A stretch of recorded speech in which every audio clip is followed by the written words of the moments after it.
Assalamualaikum warahmatullahi wabarakatuh. Salam hormat. Perkenalkan, nama saya Meli Purnadianti, Sarjana Sains Terapan Magister Science. Saya menjadi dosen tetap di Institut Ilmu Kesehatan Baktiwiyata Kediri pada bulan Maret tahun 2018. Saya ditempatkan di Prodi Diploma 3 Teknologi Laboratorium Medis, Fakultas Teknologi dan Manajemen Kesehatan sampai saat ini. Dalam menjalankan tugas pokok sebagai dosen, saya menerapkan pembagian proporsi waktu dan sumber daya secara proporsional sesuai dengan prinsip Tridharma perguruan tinggi dengan rasio bobot sebagai berikut. Pertama, bidang pendidikan dan pengajaran sebesar 60%, kedua, bidang penelitian sebesar 20%, ketiga, bidang pengabdian kepada masyarakat sebesar 20%. Dalam rangka pelaksanaan Tridharma perguruan tinggi, khususnya di bidang pengajaran, saya bertanggung jawab sebagai pengampu mata kuliah hematologi dasar dengan struktur mata kuliah hematologi dasar teori 1 SKS dan praktikum hematologi dasar 2 SKS. Komposisi tim pengajar terdiri dari ketua tim atau PJMK bidang dan anggota pengajar. Prosedur akademik terlebih dahulu dilakukan perencanaan awal semester di mana dilakukan pembagian topik pengajaran dengan alur yang sudah ditetapkan seperti pembuatan RPS, kontrak kuliah, penentuan teknik penilaian. Dalam narasi ini, saya mengkhususkan pada mata kuliah praktikum hematologi dasar. Status mata kuliah praktikum hematologi dasar merupakan mata kuliah wajib dengan karakteristik capaian pembelajaran kuliah praktikum hematologi dasar. Mahasiswa mampu menunjukkan sikap bertanggung jawab atas pekerjaan di bidang hematologi secara mandiri. Mahasiswa mampu menguasai dan menerapkan pengetahuan, menguasai praktikum yang terkait dengan pengetahuan pemeriksaan hematologi mulai dari tahap pra-analitik, analitik, sampai pasca analitik. Deskripsi mata kuliah hematologi praktikum dasar merupakan studi tentang darah, baik dalam keadaan normal maupun patologis. Adapun materi pembelajaran dan pustaka dalam pemeriksaan proses pembelajaran materi perkuliahan dengan topik utama praktikum hematologi dasar dibagi menjadi beberapa sub pokok bahasan, diantaranya topik 1, instrumentasi hematologi. Topik kedua, pemeriksaan hematologi metode mikro. Topik ketiga, pemeriksaan hematokrit metode makro dan Winthrop. Topik keempat, pemeriksaan laju endap darah metode Winthrop. Topik kelima, pemeriksaan laju endap darah metode Westergren asli dan modifikasi. Topik keenam, pemeriksaan hemoglobin metode Sahli. Topik ketujuh, pemeriksaan hemoglobin metode cyanmedglobin. Dan topik kedelapan adalah ujian tengah semester. Topik ke-9, pemeriksaan dan pengenalan macam-macam sel darah. Topik 10, pemeriksaan perhitungan sel darah merah. Topik 11, pemeriksaan perhitungan sel darah putih. Topik 12, pemeriksaan pertumbuhan keping-keping darah. Topik 13, teknik pembuatan dan pewarnaan sediaan apusan darah tepi atau SADT. Topik ke-14, pemeriksaan jenis-jenis sel darah putih. Dan topik ke-15, pemeriksaan kelainan sel darah putih. Terakhir, topik ke-16 adalah evaluasi hasil praktikum para mahasiswa. Bahan dan pembelajaran didukung berbagai sumber referensi akademik terbaru seperti jurnal, artikel, buku, dan lain sebagaimana. Sistem pembelajaran, saya menerapkan pendekatan blended learning atau hybrid learning system yang mengintegrasikan pembelajaran daring dan luring dengan komponen utama. Penerapan DIA, Delivery Interaction Assessment, di mana delivery piece dengan terlebih dahulu penyampaian kontrak perkuliahan semester, kemudian dilanjutkan dengan pengenalan rencana pembelajaran semester atau RPS, dan distribusi mata kuliah praktikum hematologi dasar. Kedua, pendekatan interaction yang saya terapkan guna meningkatkan keaktifan dan kreativitas mahasiswa dengan cara penerapan metode pembelajaran interaktif di mana dilakukan tutorial dan demonstrasi praktikum untuk memperkuat pemahaman konseptual dan keterampilan teknis dalam pemeriksaan hematologi.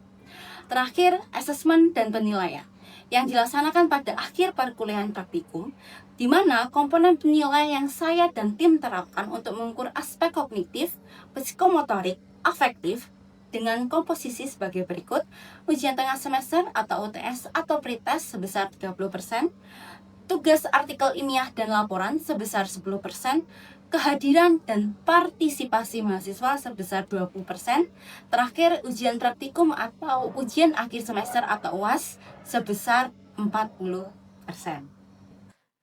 Baik, sekian perkenalan dari saya. Mari kita lanjutkan kepada proses pengajaran praktikum laboratorium sesuai dengan materi yang saya unggulkan, yaitu praktikum hematologi dasar dengan submateri pemeriksaan hitung jumlah leukosit atau sel darah putih.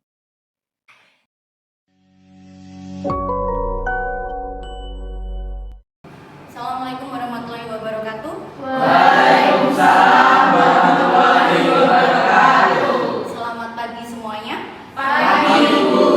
Terima kasih untuk hadirannya pada diskusi praktikum hematologi dasar pada pagi hari ini. Oke, pada pagi hari ini kita akan membahas kelanjutan praktikum yang kemarin mengenai submateri dengan judul perhitungan leukosit pada kamar hitung. Ada yang tahu kan leukosit itu sel apa? Kalau saya boleh tahu? Sel darah putih. Perannya untuk apa? Membunuh penyakit atau sistem pertahanan tubuh. Saya lanjut ke slide berikutnya. Ini adalah pendahuluan terkait sejarah dari hemositometer atau di sini ditemukan oleh Wallis Carlos Maleses dengan konsep ruang kamar hitung. Jadi dia digunakan untuk perhitungan apa toh? Sel-sel berdasarkan kamar-kamar yang sudah ditentukan. Oke. Di sini saya menggunakan sumber, jadi nanti bisa kalian akses sendiri dari prinsip laboratorium hematologi tahun 2023. Oke, saya lanjutkan ke slide berikutnya. Nah, ini adalah macam-macam kamar hitung. Sebagaimana kita tahu, kamar hitung itu ada improved Neubauer yang sering kalian gunakan. Seperti minggu lalu, kita menggunakan ini untuk perhitungan jumlah sel eritrosit. Kita juga menggunakan ini. Kemudian ada kamar hitung yang namanya TOMA. Dia digunakan untuk apa? Menghitung sel eritrosit hanya dalam satu bidang. Jadi semua bidang itu isinya untuk digunakan perhitungan sel eritrosit. Dilanjutkan lagi dengan jenis Barker digunakan untuk eritrosit sama. Kemudian subrosental jelas dia digunakan untuk perhitungan sel atau jenis sel darah putih. Nah, ini adalah bentukan dari kamar hitung yang kalian lihat di dalam mikroskop. Dari gambar ini yang sudah kita pelajari kemarin, kamar hitung atau kamarnya leukosit itu ada di bidang yang mana? Pojok atas, bawah. Berarti dia punya berapa ruang untuk leukosit? Kamar besar. Jadi bidangnya besar. Itu adalah punya dari. Oke, sebelum kita masuk ke dalam perhitungan, saya mau menjelaskan terkait alat yang akan kita gunakan. Di sini kita menggunakan alat yang namanya pipetoma leukosit. Bedanya pipetoma leukosit sama pipetoma eritrosit itu apa? Bedanya dia berwarna putih, sedangkan eritrosit dia berwarna merah. Kalau volume eritrosit dia sampai dengan 101, kalau leukosit dia 11. Karena ini nanti dia menentukan dari apa pengenceran yang akan kita gunakan. Sini ya, masih ingat rumus pengenceran? Masih. Bagaimana? V total dikurangi 1 dibagi volume darah, ya kan?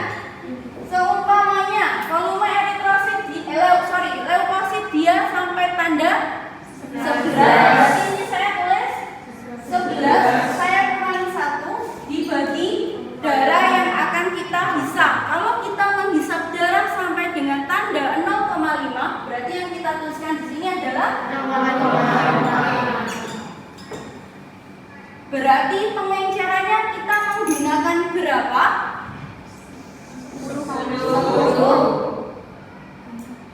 2/1, ya kan? Dikali, berarti pengencerannya kita menggunakan 20. 0,5 sama dengan nilai setengah. Kalau saya ginikan berarti dipindah 2/1. Berarti pengenceran kita menggunakan 20. Yang saya tanyakan di sini, kenapa dia dikurangi 1? Karena yang keras? Oke, karena tadi kita membuang 3 sampai 4 tetes. Pintar semuanya. Kalau kita menggunakan pemipetan darah sebanyak 1, berarti ininya kita ganti dengan angka 1. Berarti pengencerannya adalah 10. Ya, kemudian baru kita masukkan ke dalam rumus jumlah leukosit sama dengan N dikali 1/T dikali P dibagi alas. N-nya adalah nilai yang kita temukan. Jadi nilai yang kita temukan berapa? Dikali 1/10 dikali pengencerannya akan kita gunakan dibagi rumahnya tadi. Rumahnya leukosit ada berapa? 4. Berarti pembaginya 4. Sudah jelas ya? Jelas. Bisa bergerombol. Saya akan mendemonstrasikan bagaimana kita memipet darah dan reagen terlebih dahulu. Sebelumnya kita pakai reagen apa kalau saya boleh tahu? Oke, kita pakai lab tantrek ya. Jangan sampai keliru menggunakan Resecker atau Hayo. Itu ya. Oke. Kita masukkan ini namanya apa? Selang modifikasi. Kita masukkan di sini. Terlebih dahulu yang kita pipet darahnya atau reagennya? Darahnya terlebih dahulu. Jadi kita menggunakan handscoon di sini. Nanti praktikumnya silahkan menggunakan handscoon, terus silahkan dipipet karena semua sampel yang masuk ke dalam lab itu adalah patologis. Jadi silahkan digunakan handscoonnya. Selain handscoon kita juga harus menggunakan masker. Ya, jadi kita harus safety terlebih dahulu sebelum praktikum.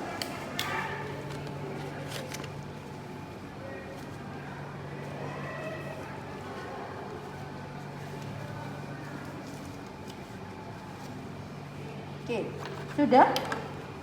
Kita pipet terlebih dahulu darahnya.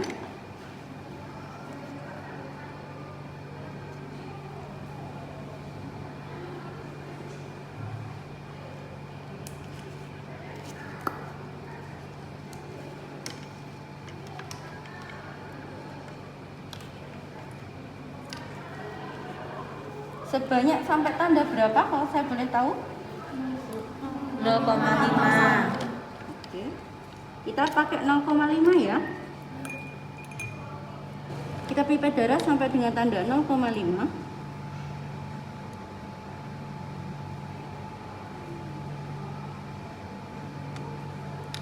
Sudah. Habis itu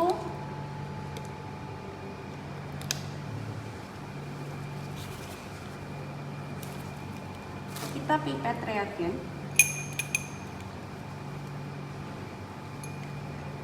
sampai tanda dengan 11.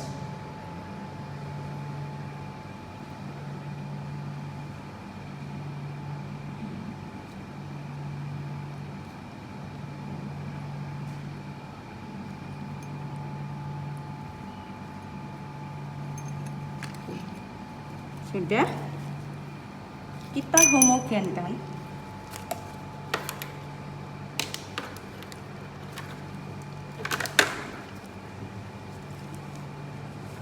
Seperti ini.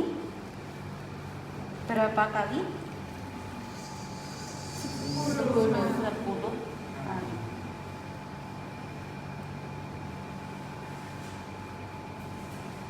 Sudah selesai.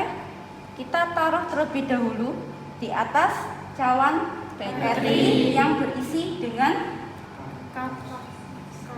kapas basah. Oke, baik. Ini tadi kan sudah dipraktekkan. Silahkan kalian mempraktekkan sendiri secara memperkenalkan diri. Jika ada yang ditanyakan, silahkan angkat tangannya. Nanti saya akan ke meja dan kita berdiskusi. Gitu ya, silahkan. Ini ada handscoon, ada masker. Jangan lupa menggunakan APD lengkap. Gitu ya, silahkan.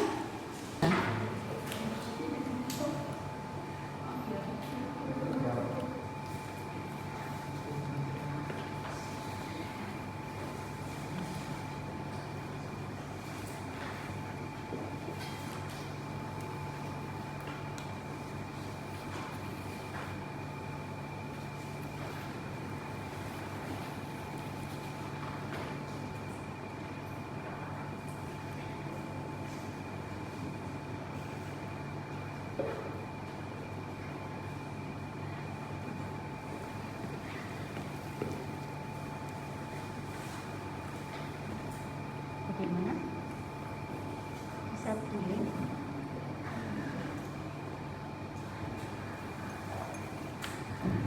Ya mungkin kan? Ya.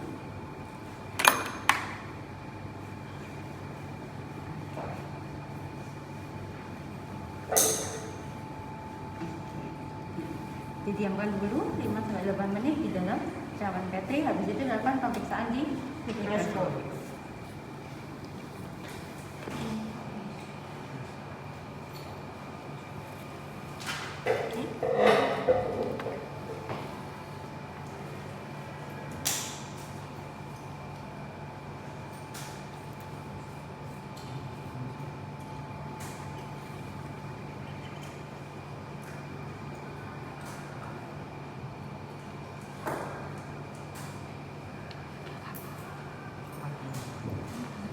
Lampunya dihidupkan.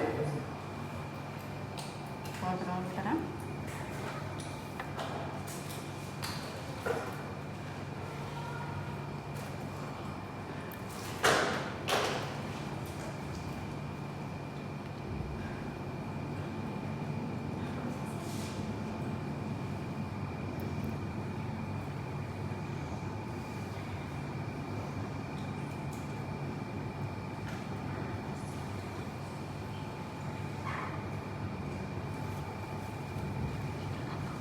Sudah ketemu? Nih, sudah ketemu. Ada yang pengen lihat kamarnya leukosit? Saya Oke, silakan.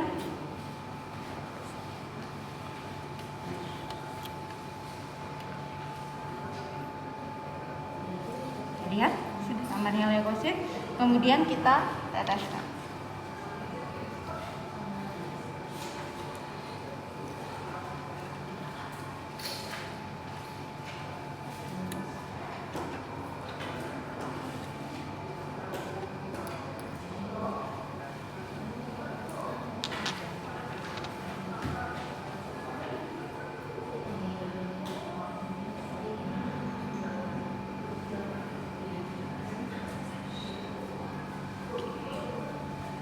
Kita tunggu sampai selnya menyebar. Oke.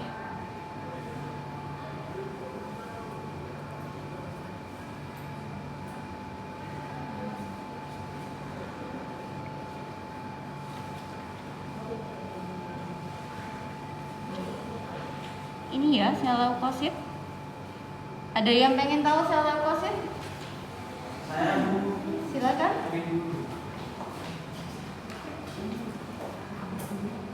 Mikronya diputar. yang di tengah itu. Iya, yang tengah itu. Sudah tahu ya yang lainnya?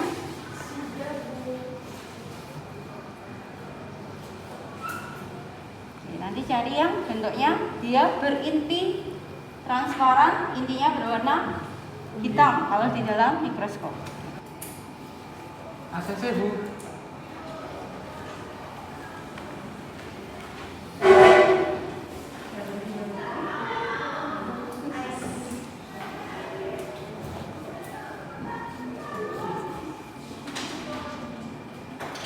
Ada berapa sel? Tadi dihitung? 5 Bu. Oke, 5 ya. Oke, dilanjutkan ya ke Oke. slide yang berikutnya. Siap. Terima kasih. Baik Bu, terima kasih Bu.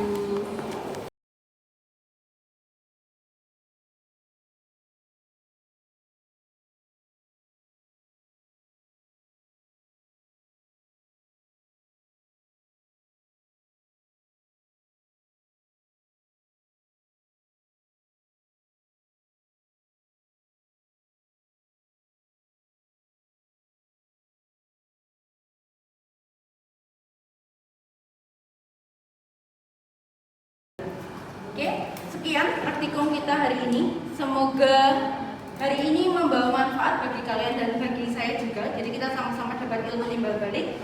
Saya mohon maaf jika ada salah kata atau perbuatan dari saya. Saya ucapkan sekali lagi terima kasih. Saya akhiri. Wassalamualaikum warahmatullahi wabarakatuh. Waalaikumsalam warahmatullahi wabarakatuh. Terima kasih semuanya.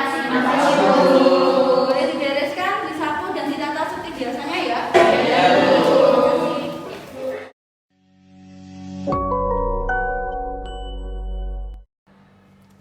Demikian video bidang pengajaran atas nama Meli Purnadianti. Video ini saya buat sebagai salah satu prasyarat untuk mengikuti sertifikasi dosen. Atas perhatian dan kesempatannya, saya ucapkan terima kasih. Salam hormat. Wassalamualaikum warahmatullahi wabarakatuh.